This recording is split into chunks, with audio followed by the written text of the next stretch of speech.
In this video, I will show you how to adjust the white balance of a photo in Adobe Lightroom CC. White balance is the process of adjusting the color temperatures in an image based on the light source, correcting and neutralizing inaccurate temperatures. But white balance adjustments can also be used to create mood in your photos. As you view your shots in Lightroom, you might notice a blue or orange color cast. For example, in this photo of Shadow and Taito, the temperature of the image is an overall warm orange tone. Could be from the light fixtures that were used in the exhibit. In your editing panel, underneath the color dropdown, you'll find the white balance options. If you're using a raw file, you'll see even more options. The software defaults to how your camera shot the photo, but you have the option of having Lightroom auto-fix the temperature.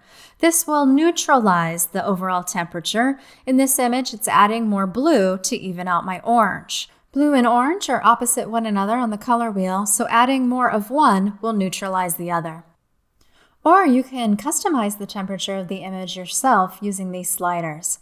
Moving the temperature slider left will add an overall blue hue, and to the right, an overall orange hue.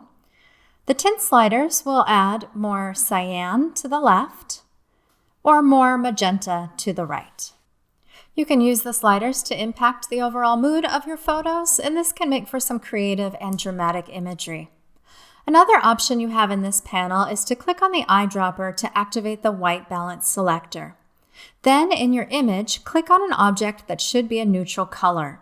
They say that gray works best, but I tend to go for an object that was a true white hue when I took the photo. Click on that object and the temperature and tint sliders will automatically be adjusted, finding a nice midpoint between the warm and cool temperatures. Now let's look at another example.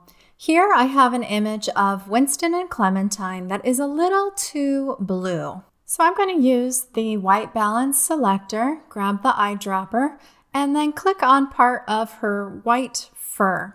And that adds a little warmth to the image that matches the sunlight coming through the window. Let's look at another image of little Clemmy, and this one has lighting from two different light sources. A bluer light coming from the left side and a warmer light coming from the front. So I'll use the eyedropper tool again to select part of her white fur. And when I click from the front side, the image turns blue, and towards the left, it turns orange. Using white balance in a mixed situation like this can be quite tricky. Let's look at an even more extreme example. When I auto-adjust this image of a camel, the temperature slider neutralizes most of the orange, and if you ask me, makes for a much less dramatic or interesting image. So white balance is an excellent tool, but always trust your own eyes and your own instinct. Another use of white balance is to make multiple images more cohesive. In this album, I have 3 images of cows. I'd like my viewers to get a sense of unity as they see these 3 together.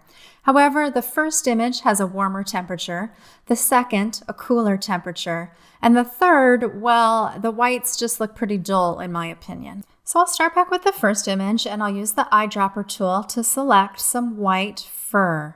It doesn't change the first image much, so that tells me the temperature was pretty neutral as it was shot. So I'll use this photo as the benchmark to match the other 2.